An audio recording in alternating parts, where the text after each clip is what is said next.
Hello guys, Jam. So, we'll be grinding Arena 8. Arena 8 tayo ngayon, no? So, yan. Nasa 3-7, 3-6, 3-7 yung ating MMR. So, yeah. Let's go.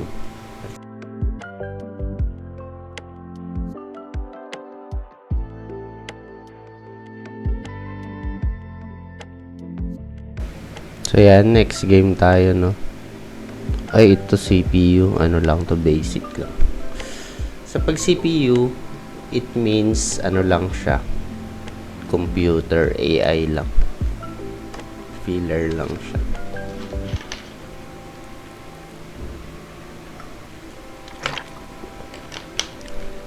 Air slash. So lugi tayo sa mga straight straight skills, yung horizontal yung attack. So lugi tayo dun. So, pwede tayo mag giant blade sa gitna para mamatay yung kanyang little fighter. Tapos, Gale. Nice.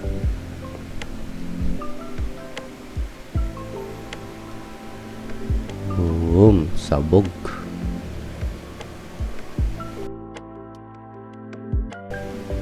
So, yung summon eater, di na natin kailangan mag-worry dyan. Kasi hindi, ang summon eater, titirahin niya lang is yung mga summon lang talaga. Kaya hindi na natin kailangan mag-worry dyan. So, poison bomb. And then, magnetic shield.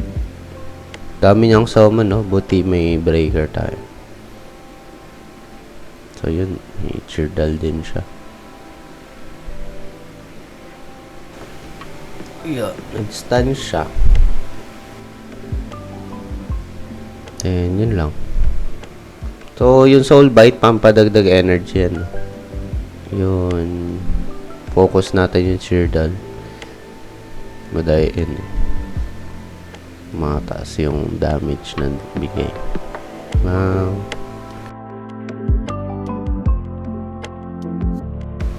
So, yan. Reincarnation Endless Lunge. Oink. Patay na to.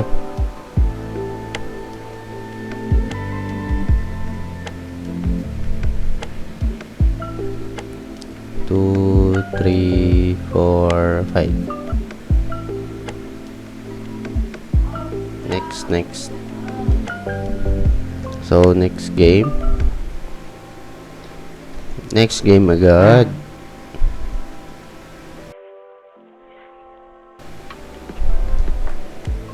So, next, ayan. Spam lang natin, no? Para mapalitan ng cards.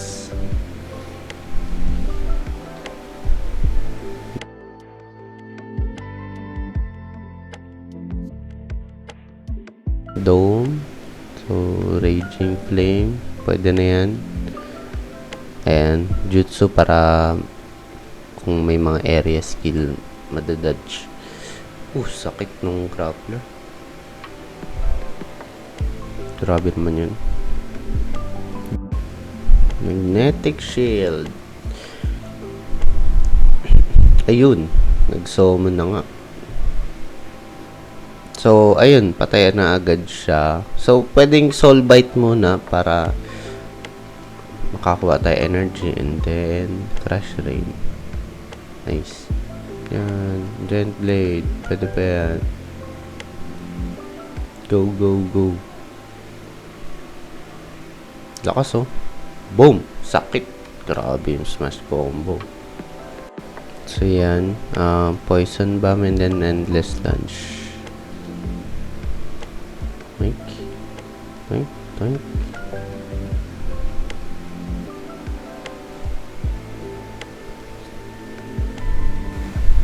Ayan, and then crush rain muna, tapos soul bite. Since kailangan natin bawasan konti yung kanyang kunoichi. Tapos soul bite para mamatay. And then Gale dun sa pinakagilid para matamaan yung dalawang sino niya. Ayun, nagmalis nga siya.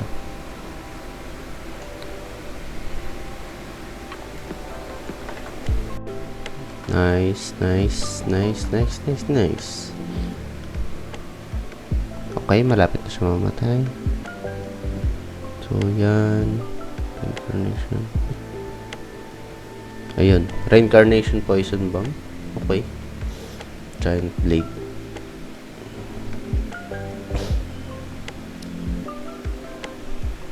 Poison Bomb.